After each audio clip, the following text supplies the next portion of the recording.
ஒரு கட்சியில் சேர்ந்து மிக குறுகிய கால இடைவெளியில் இடைநீக்கமும் 6 மாதத்திற்கு செய்யப்படுவோம் அப்படின்ற அந்த நிலையை நீங்கள் எதிர்பார்த்தீர்களா? இதை எதிர்பார்க்கல. மூக்கு கீழே பஞ்சாயத்து கிணறு மாதிரி ரவுண்டா ஒண்ணு இருக்க வாயா அதை மூடி வச்சிருந்தீங்கன்னா எல்லாம் ஒழுங்கா நடக்கும். எத்தனை ஒரு பஞ்சாயத்தடா முடிச்சு வச்சு பாரு, நமக்காக அம்பட்டு போலும் பிள்ளை குட்டியோட வெயில்ல காத்து கிடக்குறாங்களே. சிறு வயசுல காந்தி அவர்களிட்ட மகாத்மா காந்தி கிட்ட இருந்து ஒரே ஒரு விஷயத்தை கத்துக்கிட்டேன்.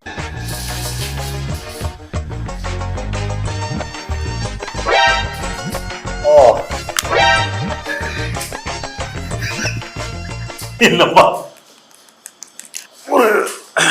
ஒரு ஸ்ட்ராட்டஜிஸ்டா இந்த மாதிரி விஷயங்களை நம்ம கையில வச்சுட்டு பேசும்போதுதான் அம்பேத்கர் என்ன சொல்லி இருக்கிறாருன்னா,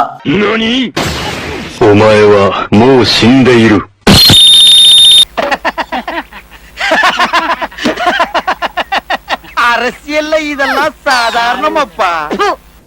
எல்லா கருத்துக்களும் நான் கூறிய எல்லா கருத்துக்களும் என்னுடைய கருத்துக்கள். இதெல்லாம் கருத்தா? திரு திருமாவளவன் உங்களுக்கு அனுமதி கொடுக்கிறார், நிகழ்ச்சியில போய் நீங்க கலந்துக்கங்கன்னு சொல்றாரு. கவனமாக பேசுங்கள்னு நான் அறிவுறுத்தினேன்னு அவர் சொல்றாரு. எந்த அடிப்படையில நீங்க திரு விஜய கருத்தியல் தலைவர் அப்படின்னு அந்த உங்க முகத்துல 3 எம்ஜிஆர், 6 சிவாஜி, 9 ரஜினிகாந்த், 12 கமலஹாசன் தெரியுறாங்க. இத்தனை பேரா தெரியுறாங்க?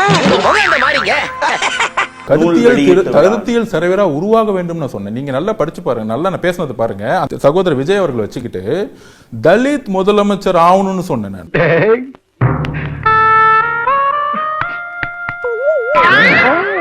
தாழ்த்தப்பட்டவனை முதலமைச்சர் ஆக்குவோம், தாழ்த்தப்பட்டவனை முதலமைச்சர். உத்தரப்பிரதேசன் ஒரு ஊருக்கு தான் இல்லையா? மாயாவதி யாருங்க?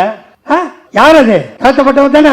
அங்க புடுங்காத புடுங்க எங்க தாத்தா இங்க புடுங்கிருக்காண்டா. விஜய் அம்பேத்கர் குறித்து பேசியதற்கு பிறகுதான் அமைச்சர்கள் அம்பேத்கர் சிலைக்கு மாலை அணிவிக்கிறார்கள், இதெல்லாம் நடந்திருக்கு அப்படின்னு நீங்க சொல்றீங்க.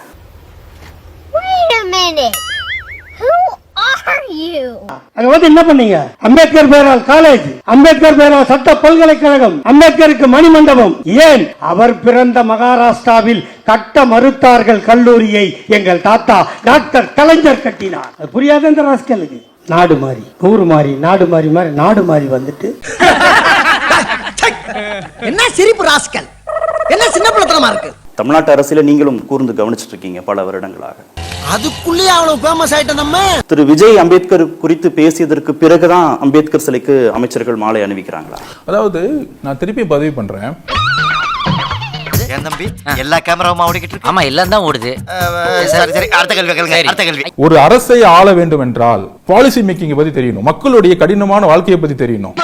நீயே ஒரு மொட்டை பையன், கல்யாணம் ஆகாத கன்னி பையன் சொன்ன.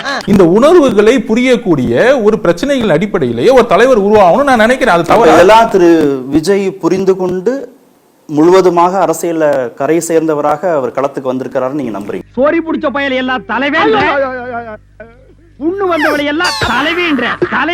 நான் ஒண்ணு சொல்றேன், ஏதோ ஒண்ணு பேசி தொலைப்போ. விஜய் அவர்கள் ஒரு புக் ரிலீஸ்ல சந்திக்கிறோம், பேசுறோம். ஆமா, நீங்க முதல்ல பதவியேற்ற உடனே இவர் அயல் நாட்டு அதிபர் செலவிய இவர்கிட்ட கொடுத்து இவரு சோதனை பண்றாரு. விஜய் களத்துக்கு வரணும், களத்துக்கு வரது நல்லது, மக்களை போய் சந்திக்கணும். நீங்க சொன்னதான் கேக்குறேன். களத்துக்கு வாங்க, மக்களை சந்திங்க, வேங்கவேல் பிரச்சனைக்கு சும்மா இருக்கனே உலகத்தை உங்களுக்கு வேர்க்கும். அதான் ஆகாதே. ஆமாப்பா, எனக்கு வேற ஒத்துக்கிறாரா? அம்பேத்கருக்கானது அம்பேத்கர் நூல் வெளியீட்டு விழா. நீங்கள் அம்பேத்கர் இந்த சமூகத்திற்கு என்ன பண்றான்னு ஒரு வார்த்தை கூட நீங்க பேசவே இல்லை. ஊமையா?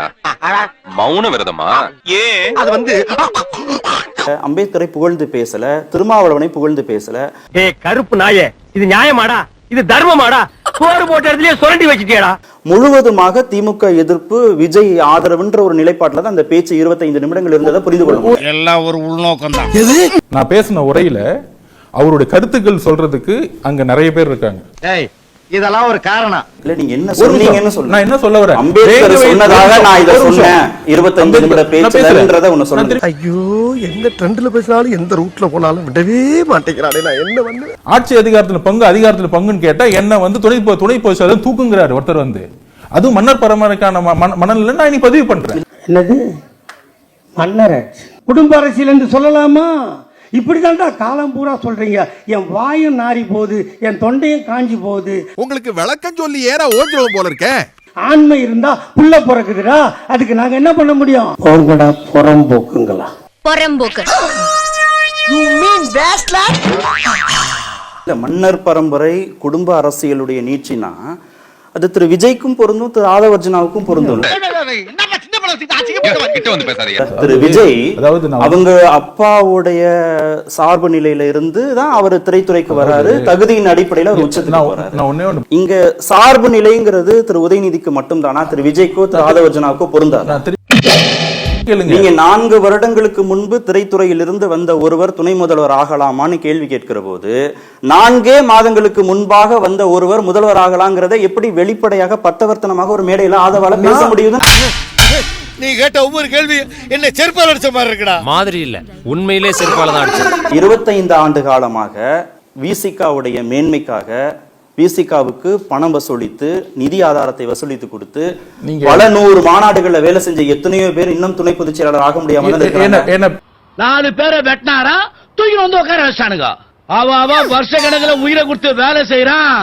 பெத்த தாய் சொல்லியும் அவருடைய கொள்கையிலிருந்து விலகிக்கல. இப்பேற்பட்ட ஒரு தலைவர் கொண்ட கொள்கையில உறுதியா இருக்கக்கூடிய இந்த தலைவரை பற்றி தலைவருடைய ஐகானையே சந்தேகப்படக்கூடிய அளவுக்கு வேலு அமைச்சர் தான் இதை சொல்லி அமைச்சாரு, இதை பண்ணாரு, அதை பண்ணாரு, எதையோ ஒளரி தள்ளி வச்சிட்டாரு. காலங்காத்தால உனக்கு குறவழி வரைக்கும் சோத்த போட்டு வண்டியில ஏத்திட்டு வந்ததுக்கு உன்னால என்ன பண்ண முடியுமோ அதை பண்ணிட்டேன். மது ஒழிப்பு மாநாட்டுல வந்து அவர் நடத்தினதான் கிளைம் பண்றாரு. வாய்ஸ் ஆஃப் காமன் நாங்க பேசி எனக்கே வந்து கடுப்பாயிடுச்சு தோழர். இப்ப கள்ளக்குறிச்சியில எல்லாம் மரணம் செத்து பேசலாம் தோழர். மரக்காணத்துல போயிட்டு இருக்கிறோம் தோழர், நாங்க தலைவர் எல்லாரும் போயிட்டு இருக்கிறோம் தோழர். அவங்களுக்கு வந்து 16 பேருக்கு வந்து ஒரு 20,000 ரூபாய் கொடுத்துருன்னு சொல்லிட்டு இந்த முந்திரி கூட சொல்லிடுச்சு.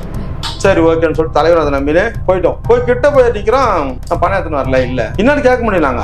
ஆஹா, இவங்க கூட சேர்ந்து அரசியல் பண்ணா மேடைக்கு மேடை தர்மடி போல் இருக்கு.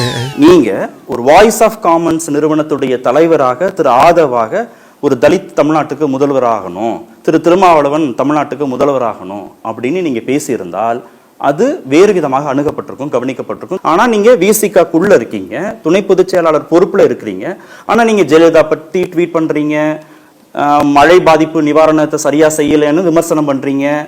அது வந்து அவருக்கு நெருக்கடியை உள்ளாக்கிட்டே இருக்கிற போதுதான் அவருக்கு நம்ம தலைமை மீதான நம்பகத்தன்மையே திரு ஆதவால கேள்விக்குள்ளாக்குங்கிற இடத்துக்கு தான் அவர் நகர்றாரு. திரும்ப எனக்குன்னே வருவீங்களாடா. இடைநீக்கம் செய்யப்பட்டிருக்கிற சூழலில் இது போன்ற மறுபடியும் கான்ட்ரவர்ஷியலான கருத்தை சொல்லுவது என்பதே தவறு. அப்படி சொல்லக்கூடாது. அவர் மறுபடியும் இந்த கட்சியில் தொடர்ந்து இயங்கணும் அப்படின்னு அவர் நினைச்சிருந்தாருன்னா 6 மாதத்துக்கு ஒரு அமைதியாக இருந்திருப்பார். ஆனால் மறுபடியும் அவர் வந்து முரண்பாடான கருத்துக்களை சொல்லுவது ஏதோ ஒரு செயல் திட்டம் அவருக்கு இருக்கிறது என்பதை நம்மால் உணர முடியும். அப்படி பச்சையா சொல்ல முடியாது, ஒரு யூகமா சொல்லலாம். முன்னாள் முதல்வர் திருமிகு ஜெயலலிதா குறித்த ஒரு ட்வீட்டை போடுறீங்க, இன்னொரு பக்கம் திரு உதயநிதி மீதான விமர்சனம், இன்னொரு பக்கம் மழை நிவாரண பணிகள் குறித்த விமர்சனம். அப்போ இங்க அதிமுக சார்பு நிலை ஒரு பக்கம், விஜய் சார்பு நிலை ஒரு பக்கம், இன்னொரு பக்கம் திருமாவை முதல்வர் ஆக்கணும்னு ஒரு பக்கம் நிக்கிறீங்க, இன்னொரு பக்கத்துல கூட்டணி தொடர்பான விமர்சனங்கள்னா ஒட்டுமொத்தமா உங்க நடவடிக்கைகளை பாக்குற போது கொஞ்சம் நீங்க சஸ்பீசியஸா இருக்கிற மாதிரி தானே அணுகுறாங்க. எல்லாம் மாதிரி எல்லாம் கிடையாது, எல்லாமே ஒரிஜினல். இவர் 1 வருஷத்துக்கு ஆச்சு விடுதலை சித்திகளை சேர்ந்து. அதுக்கு முன்னாடி டிஎம்களை தந்தாரு, ஐபேக் டீம்ல வேலை செஞ்சாரு. 10 சீட் விடுதலை சித்திகளை கிடைக்கக்கூடிய சீட்டை கெடுத்து குட்டி சேர் ஆகணுங்களே இவனு தான். நீ செய்வடா உன் முகர கட்டைய பார்த்தாலே தெரியுதுடா. உன்னே மாதிரி ஐயோக்கப்பல விடுறதே தப்புடா ரோட்ல. சாரி சொல்லாரா, சாரிங்கிற வார்த்தை எனக்கு பிடிக்காதுடா. சுதந்திர உணர்வோட ஒருத்தர் இருக்கிறது வந்து தவறுன்னு சொல்ல வரீங்க நீங்க. அந்த கருத்தை சொல்றதே தவறுன்னு ஒரு ஜனநாயகத்துக்கு அப்பாற்பட்ட ஒரு சிந்தனை இருக்குல்ல, இதுதானே பெரியார் எதுக்குறாரு. எதோட கனெக்ஷன் கொடுக்கறான் பாத்தியா? ஏன் இந்த ஜனநாயகத்துக்கு அப்பாற்பட்ட சிந்தனையை நீங்க உருவாக்குறீங்க? அதனாலதான் மன்னராட்சி மனப்பான்மை கொண்ட மனப்பக்குவம் நான் சொல்லிட்டேன். எங்களை வந்து குடும்ப ஆட்சி, மன்னர் ஆட்சி, அவன் எங்கிருந்து வந்தான்? அந்த ஆதவ அர்ஜுன் அவன் யார் சார்? அவன் லாட்டரிக்கு பிறந்தவனா? இப்ப 1 கோடி 2 கோடின்னு பிறக்கிற மாதிரி பிள்ளைகள லாட்டரியில வந்துடுச்சோ. ரொம்ப அடிக்கிறான்டா. அது இன்னொருத்தங்கிறான், அந்த நாம் தமிழரா? ஐயோ, 1 நம்பர் பிராடுக்கு பிறந்தவனாகிறானப்பா. டேய், சங்கத்தை உடனே கலைக்க மருத்துவ ஜம்ப் பண்ணிடா. இருக்கிற ஒரு காலை ஒடிக்கிறதுக்கா ஸ்டார்ட் பண்ணு.